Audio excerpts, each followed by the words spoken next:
Welcome to K6. నేను Ravinder తురాయి. Contract లెక్చరర్ల regularisation పైన చర్చా కార్యక్రమాన్ని ఇప్పుడు చేపడదాం. కాంట్రాక్ట్ లెక్చరర్లు గత అనేక సంవత్సరాలుగా ఇటు ఆర్థికంగా అటు మానసికంగా ఉమ్మడి రాష్ట్రంలో వేదనను అనుభవించారు. ఎన్నికలకు ముందు రాష్ట్ర ముఖ్యమంత్రి కేసీఆర్ వాగ్దానాలు చేయడం జరిగింది. తెలంగాణ గవర్నమెంట్ వచ్చినట్లయితే కాంట్రాక్ట్ ఉద్యోగులందరినీ కూడా రెగ్యులరైజ్ చేస్తామని చెప్పి అనేక బహిరంగ సభల్లో పేర్కొనడం జరిగింది.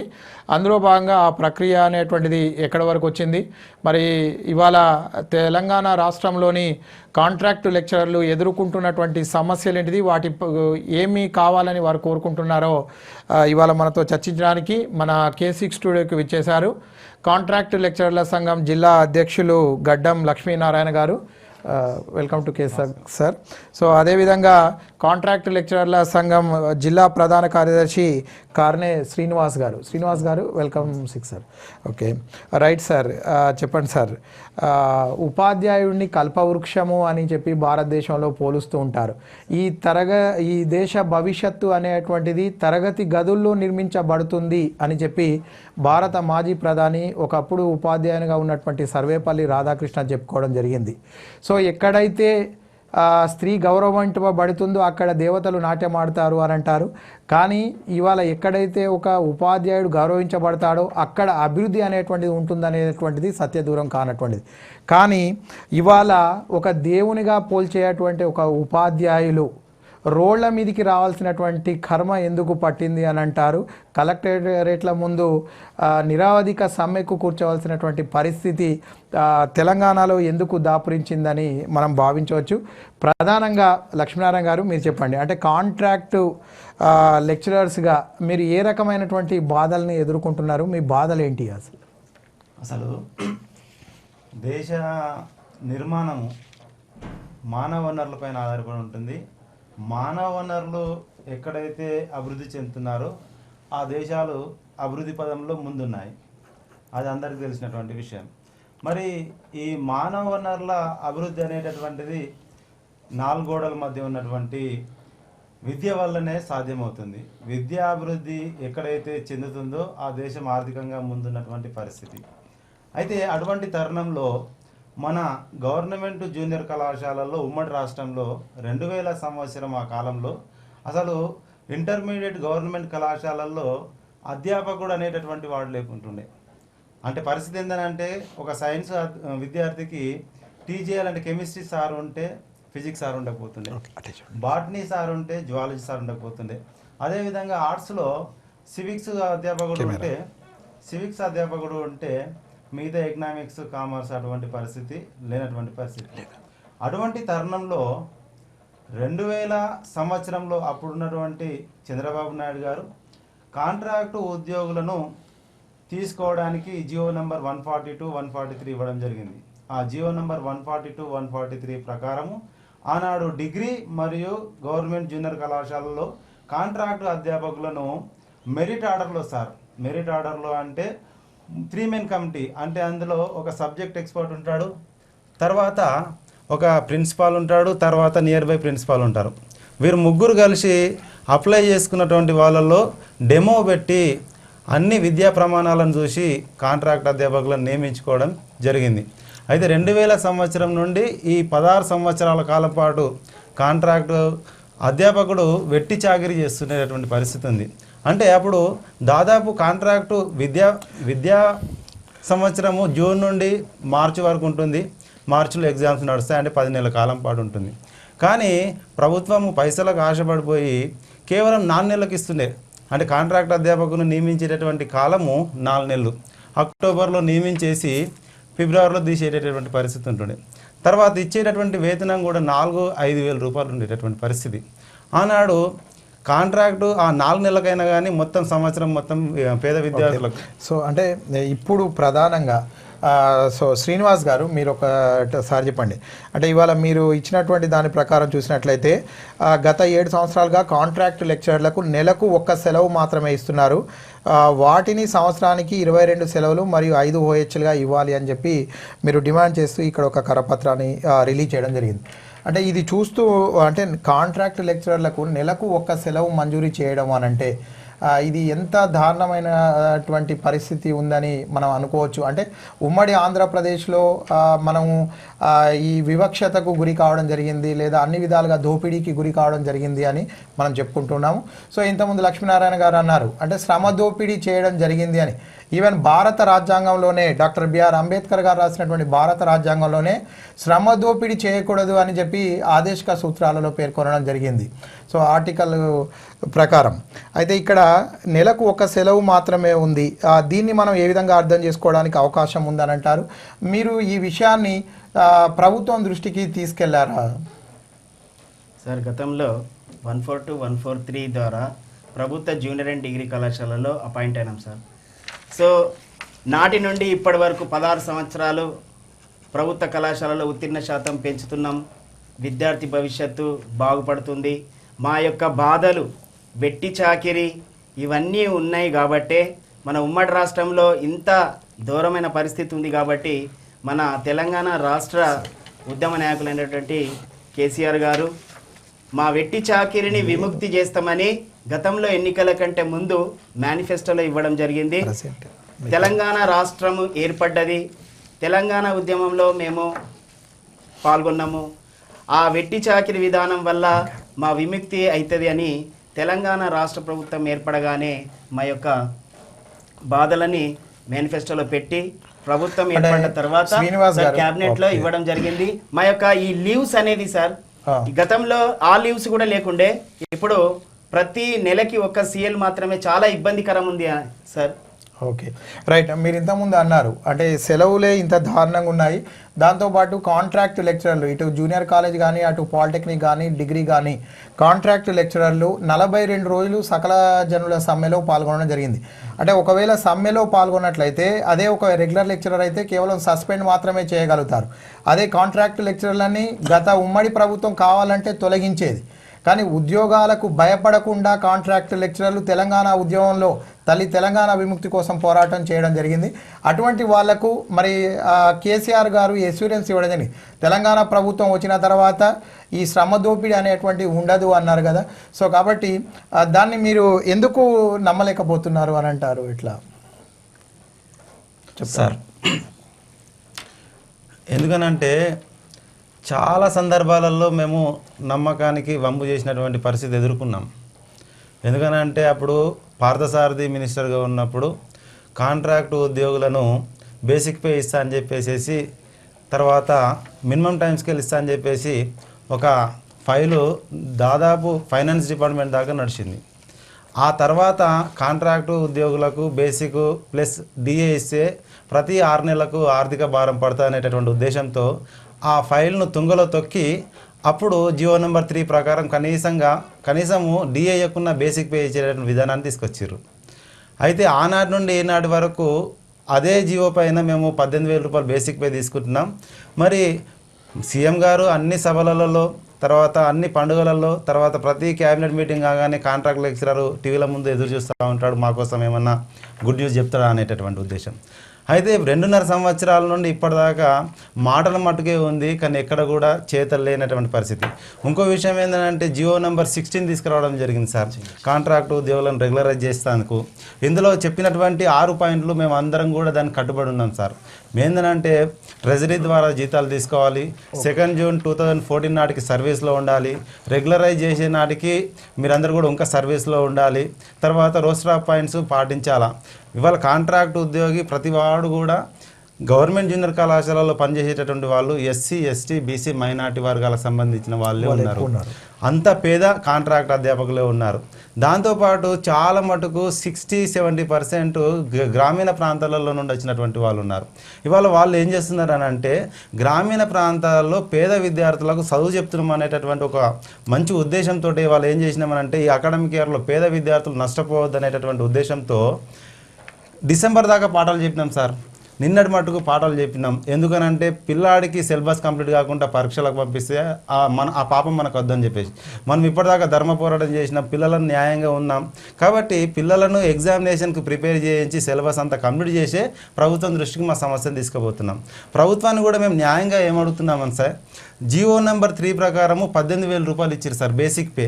ఇవాళ అదే జియోకు బదులుగా జియో నెంబర్ 14 తీసుకొచ్చేసి కాంట్రాక్ట్ అండ్ అవుట్సోర్సింగ్ ఎంప్లాయీస్కు 16 కాంట్రాక్ట్ అండ్ అవుట్సోర్సింగ్ ఎంప్లాయీలకు 50% శాలరీ హైక్ చేయాలని చెప్పేసి అందులో ఉన్నా సార్. ఆ 50% హైక్ చేయడం వల్ల మాకు ఏందని అంటే 9,000 రూపాయలు బెనిఫిట్ అవుతుంది సార్. అంటే 18,000 రూపాయలు ఉన్నటువంటి వేతనం 27,000 రూపాయలు అవుతుంది. కానీ మాకు ఉన్నటువంటి ఒక సంజీవన్గా ఉన్నటువంటి బేసిక్ పే అనేటటువంటిది కోల్పోతాం సార్. ఇవాళ 9th PRCలో 18,000 రూపాయలు తీసుకున్నాం. 9th PRCలో 18,000 రూపాయలు తీసుకున్న తర్వాత ఇవాళ కొత్త PRCలో 10th PRCలో 37,000 రూపాయలు 100కి ఎలిజిబిలిటీ ఉన్నాం. కానీ ఇప్పటిదాకా తీసుకోలేకపోయినాం. ఎందుకు 3 సంవత్సరాల నుండి మేము దానికి నోచుకోలేకపోయినాం. తర్వాత ఇంకో 2 సంవత్సరాల తర్వాత ఇప్పుడు ఎలక్షన్లకు పోయే ముందు కొత్త PRC వస్తుంది, దాన్ని కూడా నోచుకోలేమనేటటువంటి భయము, అభద్రతా భావంతో వాళ్ళ కాంట్రాక్ట్ లెక్చరర్లు 27,000 జీతం పెరిగినప్పుడు కూడా ఏ ఒక్కరు కూడా సంతోషంగా లేరు sir. Okay, right. So Srinivas గారు మీరు చెప్పండి సార్, మీరు ఇచ్చినటువంటి దీంట్లో చూసినట్లయితే మహిళా కాంట్రాక్ట్ లెక్చరర్లకు రెగ్యులర్ మహిళా లెక్చరర్లుగా ఇస్తున్న విధంగా స్పెషల్ లీవులు ఇవ్వాలి, మహిళా కాంట్రాక్ట్ లెక్చరర్స్కు వేతనంతో కూడిన ప్రసూతి సెలవులు ఇవ్వాలి అని చెప్పి ఇక్కడ మీరు పేర్కొనడం జరిగింది. సో కాంట్రాక్టు ఉద్యోగాలు చేస్తున్నటువంటి మహిళల పరిస్థితి చాలా దయనీయంగా ఉంది అని చెప్పి ఇంతకుముందే లక్ష్మీనారాయణ గారు కూడా మనం మాట్లాడుతున్నప్పుడు చెప్పడం జరిగింది. అంటే తెలంగాణ రాష్ట్రం ఏర్పడక ముందు అనంటే అది పక్కకు పెట్టండి, తెలంగాణ ఏర్పడ్డ తర్వాత మరి ఒక మహిళ మన నిజామాబాద్లో కూడా ఎంపీగా ఉన్నారు. సో ఇవాళ మహిళ అనేటువంటి వ్యక్తులు పశ్చిమ బెంగాల్ రాష్ట్రానికి ముఖ్యమంత్రిగా ఉన్నారు, లేదా ఒక స్పీకర్గా కూడా ఉన్నారు, ఒక రాష్ట్రపతిగా కూడా భారతదేశంలో కావడం జరిగింది. అంటే ఇవాళ మహిళల గురించి గొప్పగా చెప్తూ మౌనంతో గర్భం దాల్చి మాతృత్వంలోనే మాధుర్యాన్ని చూసుకొని మానవ మనుగడకు ప్రాణం పోసేది మహిళ అని అంటారు. ఇవాళ అటువంటి ఒక స్త్రీకి అంటే కాంట్రాక్ట్లో పనిచేసేటువంటి స్త్రీలకు ప్రసూతి సెలవులు ఇచ్చేటువంటి పరిస్థితి కూడా ఎందుకు లేదు అని అంటారు. ఇవాళ అపెండిక్స్ ఆపరేషన్ అయినటువంటి వ్యక్తులు కూడా వచ్చి కాలేజీలో పనిచేయవలసినటువంటి పరిస్థితి ఏర్పడుతుంది. ఇంత దారుణమైనటువంటి పరిస్థితిని రాష్ట్ర ప్రభుత్వం అర్థం చేసుకోవడం లేదు అనొచ్చా, లేదా కేసీఆర్ దృష్టి వరకు ఈ విషయం పోతా లేదు అనేటువంటిది ఒక ప్రధానంగా వినిపిస్తున్నటువంటి వాదన. దీన్ని మీరు ఏ విధంగా విశ్లేషిస్తారు? ఒకటే సార్, మేము విన్నవించేది ప్రభుత్వానికి, తెలంగాణ రాష్ట్రం ఏర్పడ్డ తర్వాత మా యొక్క బాధలు అనేకం ఉన్నాయి సార్. వింటే రామాయణం అన్న కాన్సెప్టు సరే, ఈ వెట్టి చాకిరీ విముక్తి తర్వాత మహిళా లెక్చరర్లకి వేతనంతో కూడిన ప్రసూతి సెలవులు ఇవ్వాలని మేము ఈరోజు చెప్పడం జరుగుతుంది సార్. మా యొక్క main agenda basic pay plus DA 37,100 junior కళాశాలలో పనిచేసే లెక్చరర్స్కి, డిగ్రీ కళాశాలలో పనిచేసే లెక్చరర్స్కి 47,100 ప్లస్ బేసిక్ పే DA ఇవ్వాలని. ఇది ఇవ్వడం ద్వారా ఏమవుతుందంటే మాకు ఉద్యోగ భద్రత కల్పించినట్టు అవుతుందని మేము ప్రభుత్వాన్ని కోరుచున్నాం సార్. ఎందుకంటే మన రాష్ట్ర ప్రభుత్వంలో ఈ మహిళా లెక్చరర్లకు మెటర్నిటీ లీవ్స్ అనేటటువంటి చాలా ఇంపార్టెంట్ సార్. ఎందుకనంటే ఇవాళ మాకు ఇచ్చినటువంటి బాండ్ ప్రకారము ఒక అభ్యర్థి, ఒక అధ్యాపకుడు నెల రోజులు కాంట్రాక్టు లెక్చరర్గా విధులకు రాకపోతే తన ఉద్యోగానికి రాజీనామా చేసినట్టు అవుతుంది సార్. తన ఉద్యోగాన్ని వదులుకునేటటువంటి పరిస్థితి ఏర్పడుతుంది సార్.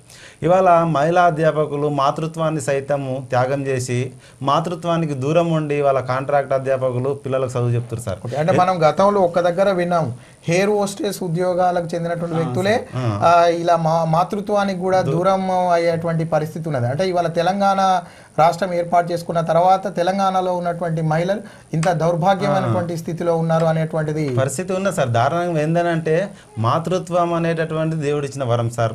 దాన్ని ఏంటంటే ఒక మహిళ ప్రసూతి సెలవులు తీసుకోవడానికి ఎలిజిబిలిటీ ఉండాలా. ఇప్పుడు గవర్నమెంట్ రెగ్యులర్ లెక్చరర్లకు 6 నెలలు ఉంది. అదేవిధంగా మా కాంట్రాక్ట్ అధ్యాపకులకు కూడా వేతనంతో కూడుకున్నటువంటి కనీసం అందులో సగం ఉన్నా కానీ వాళ్ళందరూ కూడా సంతోషపడతారు. దాంతోపాటుగా వాళ్ళందరికీ మాతృత్వం అనేటటువంటి అది మానవ సమాజానికి ఎంతో మంచి చేసేటటువంటి కాన్సెప్ట్. అటువంటిది కూడా త్యాగం. ఎందుకనంటే అయోమయానికి గురవుతారు సార్. ఇప్పుడు నెల రోజులు కాలేజీకి దూరంగా ఉంటే ఉద్యోగం పోతుంది, ఉద్యోగం పోతే ఉనికికే ప్రమాదము. ఆ భయంతో వాళ్ళు అటువంటి పరిస్థితి ఎదుర్కొంటున్నారు. మరి ఈ ప్రభుత్వం అన్న కనీసము ఈ మహిళల పట్ల చిత్తశుద్ధి ఉన్నటువంటి ప్రభుత్వము, మహిళలకు పక్షపాతిగా ఉన్నటువంటి ప్రభుత్వము, మహిళా అభ్యున్నతి కోసం టీంలు ఏర్పాటు చేసినటువంటి ప్రభుత్వము. కాబట్టి ఇటువంటి విషయాలను చాలా మానవీయ కోణంలో చూసి కనీసము వాళ్ళకు ఒక 3 నెలలు వేతనంతో కూడుకున్నటువంటి సెలవులు మంజూరు చేయాలని చెప్పేసి మేము కోరడం జరుగుతుంది సార్. Okay, right sir. తప్పకుండా మీరు అన్నటువంటి దాన్ని ప్రభుత్వం కన్సిడర్ చేస్తుందని ఆశిద్దాం. అదేవిధంగా ఇక్కడ జీవో నెంబర్ 3 ప్రకారము 10వ పిఆర్సీ ప్రకారం జూనియర్ కాంట్రాక్ట్ లెక్చర్లకు 37,100 రూపాయలు, డిగ్రీ కాంట్రాక్ట్ లెక్చర్లకు 41,100 రూపాయలు బేసిక్ పే ప్లస్ డిఏ చెల్లించాలి. ప్రతి నెల కాంట్రాక్ట్ లెక్చర్లకు జాప్యం లేకుండా వేతనం చెల్లించాలి అని చెప్పి మీరు ఇచ్చినటువంటి పాంప్లెంట్లో పేర్కొనడం జరిగింది. రైట్ సార్, ఇవాళ సుప్రీంకోర్టు కూడా తీర్పు ఇవ్వడం జరిగింది. సమాన పనికి సమాన వేతనాన్ని ఇవ్వాలని అనేక రాజకీయ పక్షాలు కూడా దాన్ని అమలు చేయడానికి ముందుకు వస్తున్నటువంటి దాఖలాలు ఉన్నాయి. ఇలాంటి తరుణంలో ఇవాళ ఒకటే పని చేస్తారు ఇద్దరు కూడా, కాంట్రాక్ట్ లెక్చరర్ అయినా, రెగ్యులర్ ఉద్యోగి అయినా, లేదా అక్కడ పనిచేసే పార్ట్ టైం ఉద్యోగి అయినా ఒకటే పని చేస్తారు. కానీ ఇంత వేరియేషన్ వల్ల సో అసమానత్వం అనేటువంటిది పోవాలి అని ఒక పక్కకు డాక్టర్ బిఆర్ అంబేద్కర్ రాజ్యాంగంలో పేర్కొన్నా కానీ డాక్టర్ బిఆర్ అంబేద్కర్ గారు అంటారు, where there is no economic equality, there is no social equality or political equality అని అంటాడు. రాజకీయ సమానత్వం కానీ, మన సామాజిక సమానత్వం కానీ, ఆర్థిక సమానత్వం వచ్చినప్పుడు వస్తుంది అని అంటారు. కానీ ఇవాళ కాంట్రాక్ట్ పేరు చెప్పి, అవుట్సోర్సింగ్ పేరు చెప్పి, లేదా పార్ట్ టైం పేరు చెప్పి ఇంత వేరియేషన్ చూపెట్టడం వల్ల అంటే సమాజంలో అసమానత్వాలు వచ్చే అవకాశాలు ఏమైనా ఉన్నాయని అంటారా? శ్రీనివాస్ గారు దీన్ని విశ్లేషిస్తారు. సార్, మేము ఇప్పుడు ప్రస్తుతము సుప్రీంకోర్టు తీర్పిచ్చారు సార్, సమాన పనికి సమాన వేతనం రాజ్యాంగం ప్రకారంగా. మేము ఒక్కటే ఉద్యోగ భద్రత అనేది చాలా ఇంపార్టెంట్ సార్. మేము ఏదైతే పని చేస్తున్నామో ఒక కళాశాలలో రెగ్యులర్ లెక్చరర్తో పాటు కాంట్రాక్ట్ ఉద్యోగి కూడా అదే విధులు నిర్వహిస్తున్నారు. అయినప్పటికీ మాకు ఈ సమాన పనికి సమాన వేతనము ప్రభుత్వాన్ని మేము అడుగుతున్నాం సార్. ఎప్పుడైతే కాంట్రాక్ట్ ఉద్యోగుల క్రమబద్ధీకరణ ఏదైతే జాప్యం అవుతుందో, చెప్పండి సార్, మీరు చెప్పండి. అయితే జియో నంబరు 3 అనేటటువంటిది అది కాంట్రాక్టు అధ్యాపకులకు సంజీవన్ లాంటిది సార్. అది ఎందుకనంటే 8,500 జీతం తీసుకునేటటువంటి కాంట్రాక్ట్ అధ్యాపకుడు సంక్షోభంలో ఉన్నటువంటి ప్రభుత్వం, కిరణ్ కుమార్ రెడ్డి గారి ప్రభుత్వము అప్పుడు పెద్ద మొత్తంలో ఉద్యమం చేసి ఒక కాంట్రాక్టు లెక్చరర్ బాగు కోసము ఒక ఎమ్మెల్సీ ఆమరణ నిరాహారదీక్ష చేసి సాధించినటువంటి జియో సార్, అది జియో నెంబర్ 3. ఆ జియో నెంబర్ 3 ఏం చెప్తుంది అంటే, ఏ అధ్యాపకుడైనా, ఏ కాంట్రాక్టు ఉద్యోగి అయినా ఒక రెగ్యులర్ ఉద్యోగి చేసేటటువంటి పనికి ఆ బేసిక్ పే మాత్రమే ఇవ్వాలని చెప్తున్నది. ఇంకా బేసిక్ పే కాకుండా రెగ్యులర్ ఉద్యోగులకు చాలా ఉంటాయి సార్. హెచ్ఆర్ఏ ఉంటుంది, డిఏ ఉంటుంది, ఎవ్రీ ఇయర్ 2 times, తర్వాత ఎవ్రీ ఇయర్ ఇంక్రిమెంట్ ఉంటుంది, తర్వాత ఎవ్రీ 6 yearsకు స్పెషల్ ఇంక్రిమెంట్ ఉంటుంది, అనేక ఉంటాయి. కానీ అవన్నీ ఏం సంబంధం లేకుండా బేసిక్ పే అనేటటువంటిది ఇవ్వాలి సార్. అయితే ఆ బేసిక్ పే అప్పుడు ఒక జూనియర్ అధ్యాపకుడికి 18,030 రూపాయలు ఉండే సార్. 18,000 రూపాయలు ఇవ్వడం జరిగింది సార్. ఒక డిగ్రీ అధ్యాపకుడికి 21,600 ఉండే సార్. 21,600 ఇస్తున్నారు సార్. అదేవిధంగా పాలిటెక్నిక్లో పనిచేస్తున్నటువంటి అధ్యాపకులు కూడా 21,000 చిల్లర ఉండే, అది కూడా ఇచ్చేస్తున్నారు సార్. అయితే ఇవాళ ఇందులో లాజిక్ ఏముందని అంటే సార్, కాంట్రాక్టు అధ్యాపకులకు జియో నెంబర్ 3 ప్రకారము బేసిక్ పే ఇస్తే ఇవాళ జూనియర్ లెక్చరర్లకు కొత్త పిఆర్సీ ప్రకారం 10వ పిఆర్సీ ప్రకారం 37,100 ఉన్నా సార్. మేము అదే డిమాండ్ చేస్తున్నాం సార్.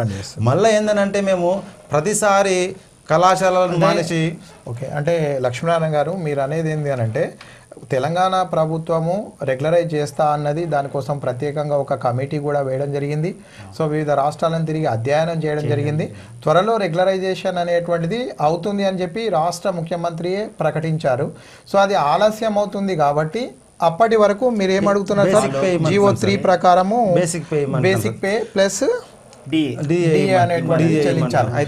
రైట్, అంటే దీన్ని మనం పాజిటివ్ గానే తీసుకోవచ్చు సార్. ఎందుకంటే బంగారు తెలంగాణ అంటున్నారు మన రాష్ట్ర ముఖ్యమంత్రి. ఆర్టీసీ వాళ్ళు 43% అడిగితే 44% వాళ్ళకి ఇవ్వడం జరిగింది.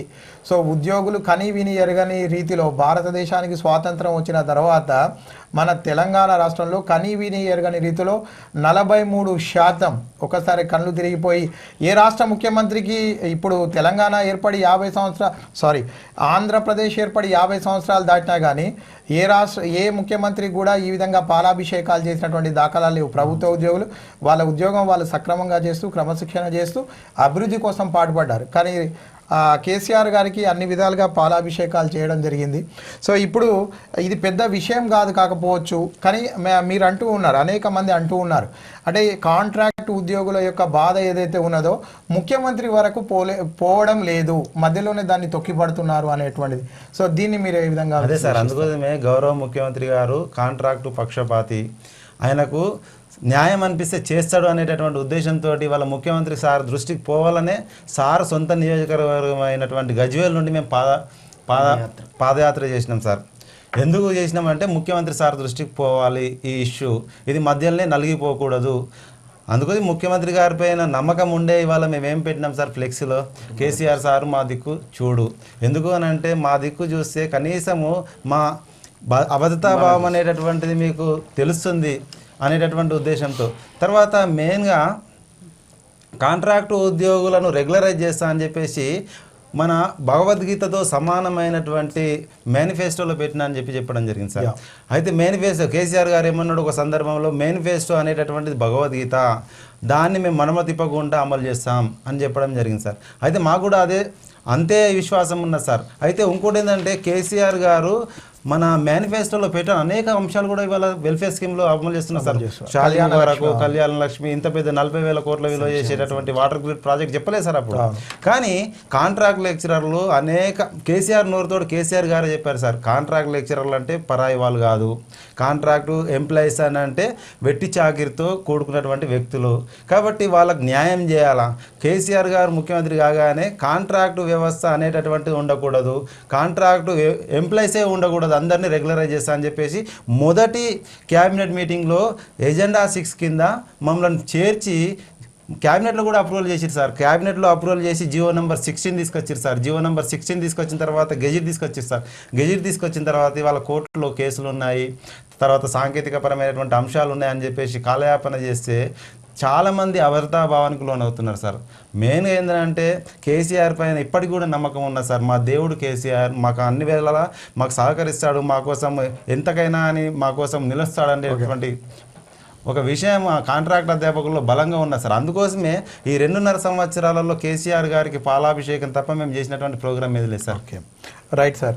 సో శ్రీనివాస్ గారు చెప్పండి, అంటే ఇవాళ కాంట్రాక్టు ఉద్యోగి చనిపోయినట్లయితే ఆ కుటుంబాలు వీధిన పడేటువంటి పరిస్థితి అనేటువంటిది ఉంది. అంటే ఇటు ఇంటర్లో కానీ, అటు డిగ్రీలో కానీ, ఇటు పాలిటెక్నిక్లో కానీ ఒక కాంట్రాక్ట్ లెక్చరర్లకు ఒక ఉద్యోగ భద్రత అనేటువంటిది లేదు, లేదా హెల్త్ కార్డ్స్ అనేటువంటివి లేవు, వాళ్ళకి ఏ రకమైన ఇన్సూరెన్స్ అనేటువంటిది ప్రభుత్వము ప్రొవైడ్ చేయడం లేదు. సో ఇవన్నీ మనం చూసినట్లయితే ఇవన్నీ ప్రభుత్వం దృష్టికి పూర్తి స్థాయిలో ముఖ్యమంత్రి గారి దృష్టికి రావడం లేదు అనేటువంటిది ఒక వాదన. దీన్ని ఎట్లా మనం అర్థం చేసుకోవడానికి అవకాశం ఉంటుంది? సార్, మేము కాంట్రాక్ట్ లెక్చరర్లుగా పనిచేస్తున్నాము. మా ఈరోజు రాష్ట్ర వ్యాప్తంగా సార్ ఈ అభద్రతా భావంకు గురై ఎన్నో ఆర్థిక ఇబ్బందులతోని ఒక 5-6 కాంట్రాక్ట్ లెక్చరర్స్ కూడా ఈ మధ్యలోనే చనిపోవడం జరిగింది సార్. ఇక వారికి కూడా ఈ ఎక్స్గ్రేషియా అనేది ఎటువంటిది మాకు ప్రభుత్వం నుంచి సహాయం లేదు సార్.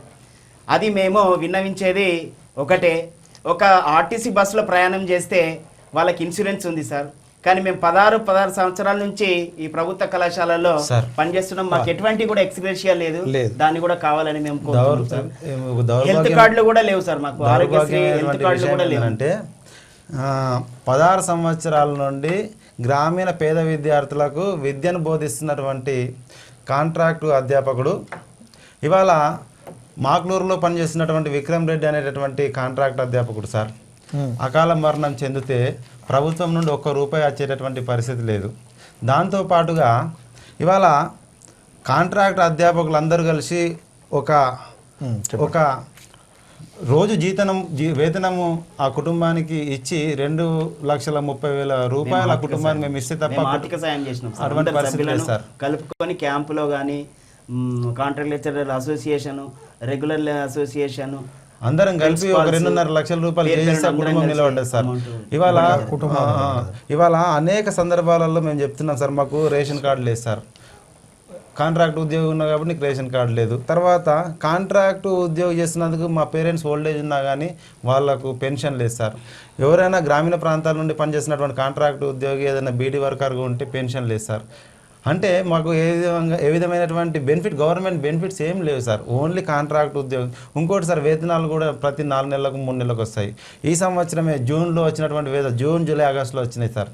తర్వాత మళ్ళీ ఆగస్టులో వచ్చిన తర్వాత మళ్ళీ 3 మంత్స్ మొన్న వచ్చినాయి సార్. అంటే ప్రతిదీ కూడా కాంట్రాక్ట్ లెక్చరర్కు అభద్రతా భావంతో జీవించేటటువంటి పరిస్థితి ఉంది.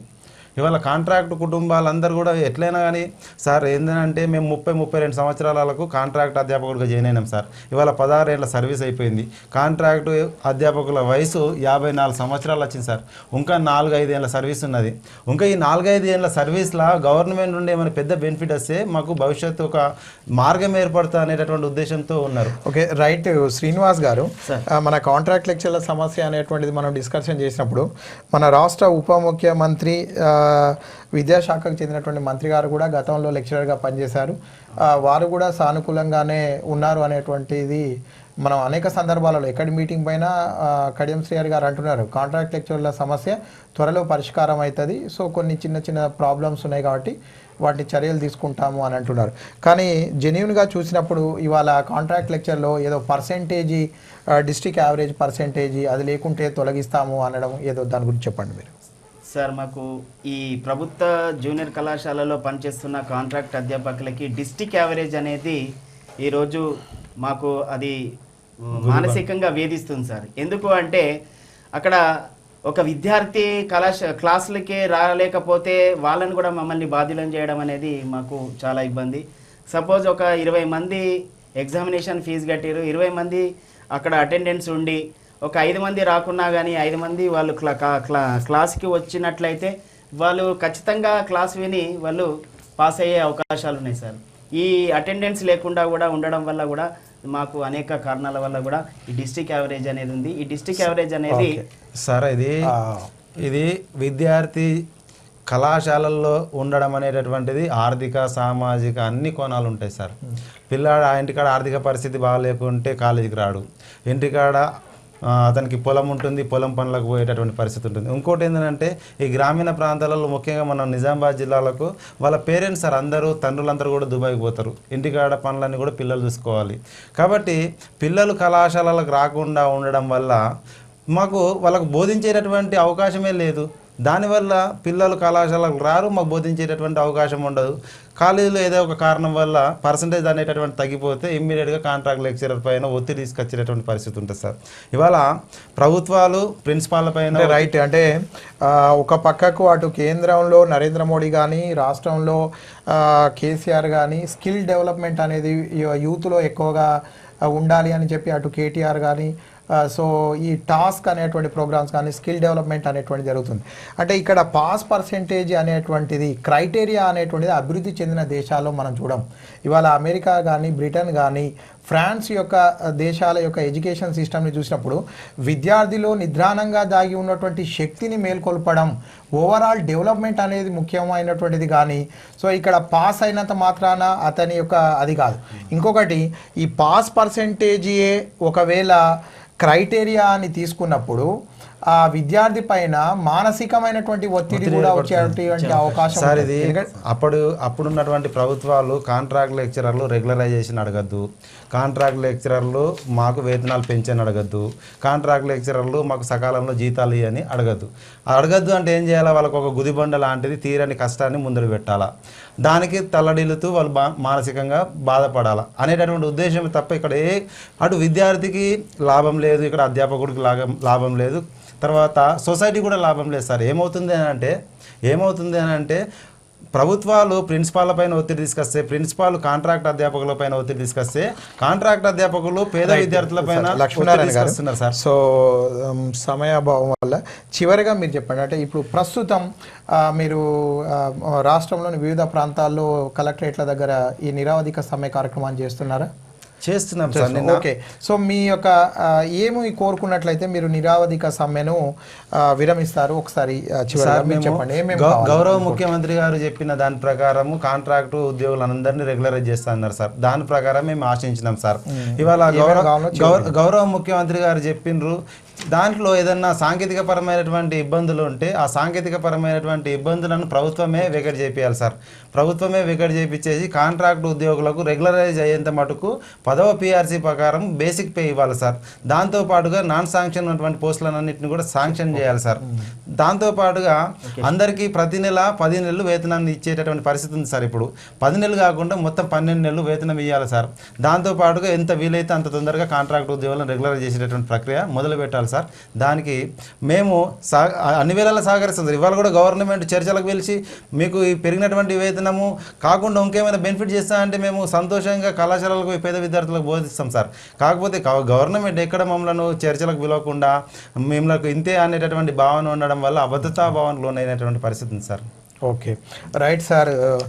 శ్రీనివాస్ గారు చెప్పండి సార్. తెలంగాణ ప్రభుత్వం నుంచి అంటే తెలంగాణ ప్రభుత్వం ఏర్పడ్డ తర్వాత కేసీఆర్ గారు కూడా కోరుకున్నారు ఏంటి అంటే ఎక్కడ కూడా ఇటువంటి ఎక్కువ అన్నెసరీ ధర్నాలు కానీ నిరవధిక సమ్మెలు కానీ వీటి యొక్క అవసరం అనేటువంటిది ఉండదు అని చెప్పి, కాకుంటే ఇవాళ జెన్యూన్గా మీకున్నటువంటి సమస్యల ప్రకారం మీరు పోతున్నారు అని మీరు చెప్తున్నారు కదా. సో ఇటు మీ విద్యాశాఖ మంత్రి నుంచి కానీ లేదా మీ కమిషనర్ గారి నుంచి కానీ ప్రభుత్వం నుంచి మీరు ఏం కోరుకుంటున్నారు? సార్ మేము ఒక్కటే సార్,